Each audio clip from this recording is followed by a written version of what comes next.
Saudara, Bareskrim Polri melakukan gelar perkara awal untuk mengetahui kemungkinan tindak pidana terkait laporan dugaan kesaksian palsu Aep dan Dede dalam kasus kematian Vina dan Eki di Cirebon. Kuasa hukum Dede bilang kesaksian Dede yang tertuang dalam BAP dan berkas pengadilan copy paste dari kesaksian Aep.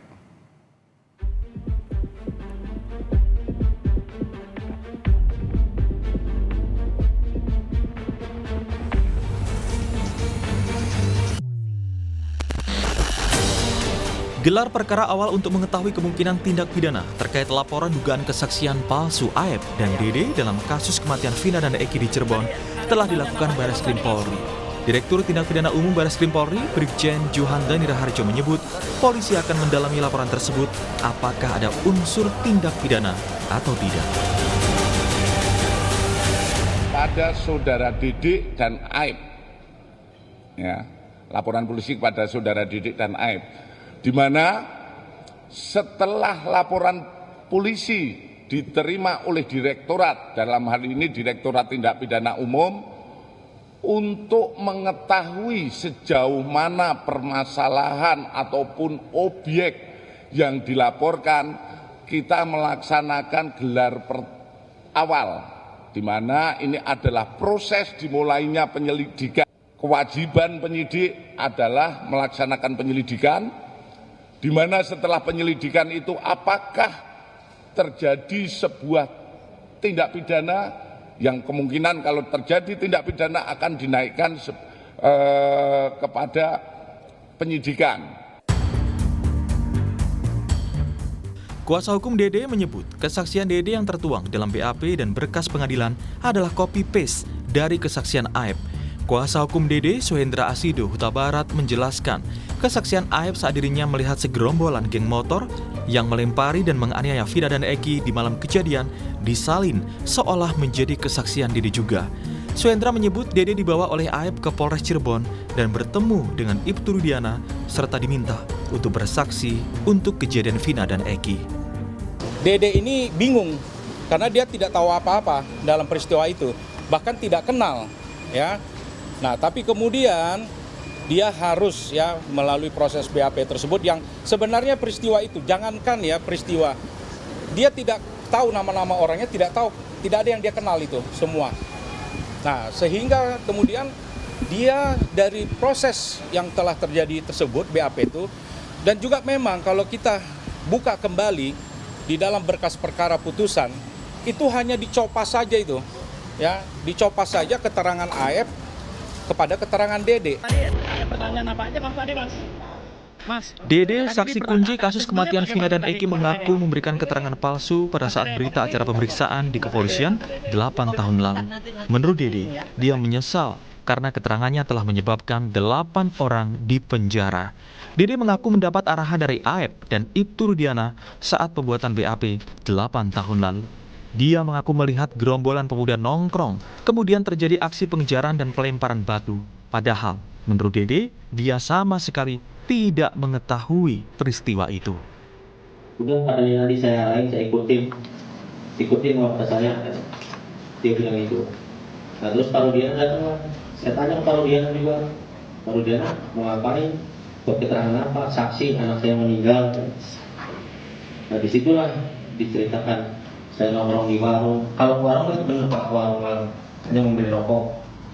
Cuman ada segerombolan anak nongkrong, pelemparan batu, bambu, pengejaran, segerombolan motor ada di situ. Sebenarnya nggak ada. Sudah diceritakan sebelum masuk BAP, sudah diceritakan.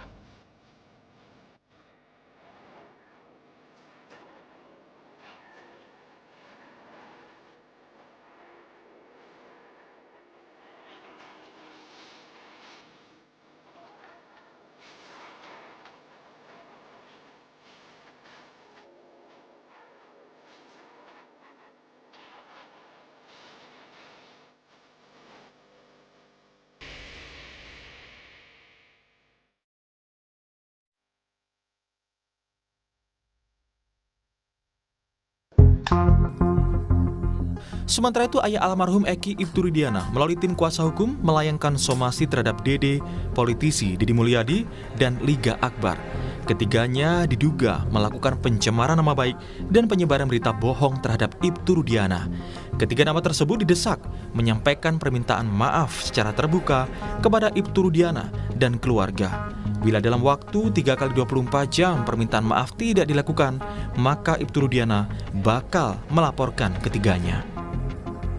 Apabila dalam 3x24 jam yang bersangkutan yang telah kita lakukan somasi terbuka tidak meminta maaf kepada Ibtu Rudiana beserta dengan keluarganya dan kepada masyarakat melalui media pers yang ia beritakan, maka dengan tegas kami akan melakukan tindakan hukum dengan membuat laporan polisi terhadap mereka bertiga. Pengungkapan kasus pembunuhan Vina dan Eki 8 tahun silam berawal dari kemunculan film Vina sebelum 7 hari pada Mei 2024. Dalam kasus ini, 8 pelaku telah divonis pengadilan. 7 diantaranya dipenjara seumur hidup, sedangkan Saka Tatal telah menghirup udara bebas usia 8 tahun mendekam di balik jeruji. Tim Liputan, Kompas TV. Saudara, untuk informasi terkini soal kasus Vina Cirebon, kita tanyakan langsung kepada jurnalis Kompas TV Muhammad Syahri Ramdaun atau Arai di Cirebon, Jawa Barat. Syahri, seperti apa persiapan Saka Tatal menghadapi sidang lanjutan pekan depan? Nanti siapa aja saksi yang akan dihadirkan? Ya, baik Vidi dan juga saudara, selamat siang. Sampai saat ini tim kuasa hukum dari Saka Tatal dan juga beberapa pihak, utamanya tim Saka Tatal, sudah melakukan persiapan untuk melakukan atau menghadiri sidang pada hari Selasa 30 Juli 2024. Saka Tatal bersama tim akan membawa sejumlah saksi yang akan membuka terang benderang kasus ini yang terjadi di tahun 2016 lalu.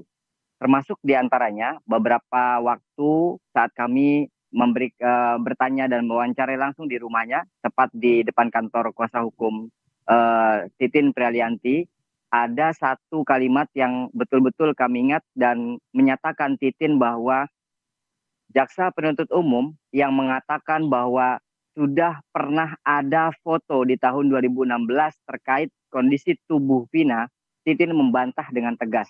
Bahkan Titin menantang agar para JPO tersebut tidak hanya sekedar menyatakan dalam jawaban kemarin, tapi juga dibuktikan dengan berkas-berkas yang memang ada di tahun 2016 lalu. Karena Titin pada saat ini juga menunjukkan kepada kami berkas yang dulu ada di persidangan tahun 2016 dan kami melihat tidak ada foto yang sama dengan novum yang diberikan pada saat ini. Artinya foto tersebut yang baru dapat 2 bulan lalu menurut Titin itu adalah foto yang orisinil dan memang betul-betul baru ada dalam persidangan PK Saka Tatal.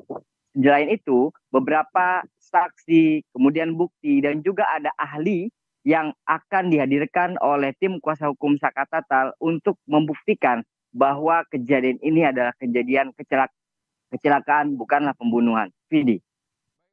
Syahri, apa sudah ada tanggapan dari keluarga Vina dan juga pihak Ibtu Rudiana terkait dengan novum atau bukti baru yang kemarin diajukan oleh Saka Tatal? Kemarin pada sidang pertama, pada saat pembacaan memori PK dilakukan oleh tim kuasa hukum Saka Tatal dan menyimpulkan bahwa kejadian meninggalnya Vina dan juga Eki itu disebabkan karena kecelakaan, langsung dibantah oleh keluarga Vina dan juga tim kuasa hukumnya Vina. Mereka mengatakan bahwa dan terus masih meyakini kejadian yang menimpa anggota keluarganya yakni Vina itu adalah pembunuhan. Ini dibuktikan dengan beberapa kondisi-kondisi bagian tubuh yang terdapat luka dan juga diyakini oleh tim yang melakukan pemandian pada tubuh Vina. Begitupun dengan kuasa hukum Vina yang masih terus meyakini bahwa apa yang diputuskan oleh hakim betul adanya tentang pembunuhan, bukanlah kecelakaan. Namun baik keluarga Vina maupun tim kuasa hukumnya masih terus memberikan hak kepada setiap individu untuk mengajukan PK dan tentunya hasil akhirnya akan tetap dipatuhi dan diikuti oleh tim kuasa hukum maupun keluarga Vina. Mereka meminta kepada tim kepolisian, utamanya Bareskrim, dan juga beberapa pihak terkait Irwasum, Propam yang terus melakukan penanganan ulang terhadap kasus ini serta pemeriksaan-pemeriksaan. Pasalnya, beberapa waktu lalu sudah dilakukan pemeriksaan terhadap 2 orang yang dilaporkan atas nama AF dan juga DD atas kesaksian palsunya di tahun 2016 lalu. Dan sampai saat ini tentu kami menunggu hasil dari pemeriksaan tersebut, apakah memang tahun 2016 lalu DD dan AF memberikan keterangan palsu ataukah memang kenyataannya itu masih terus didalami oleh pihak kepolisian.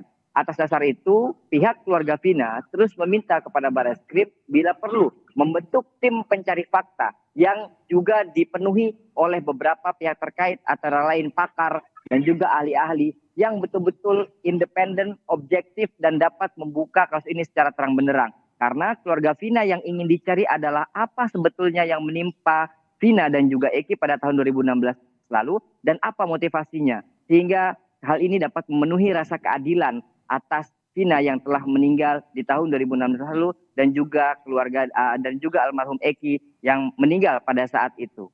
Vidi. Baik, Muhammad Syahri Ramdan, terima kasih untuk laporan Anda dari Cirebon, Jawa Barat.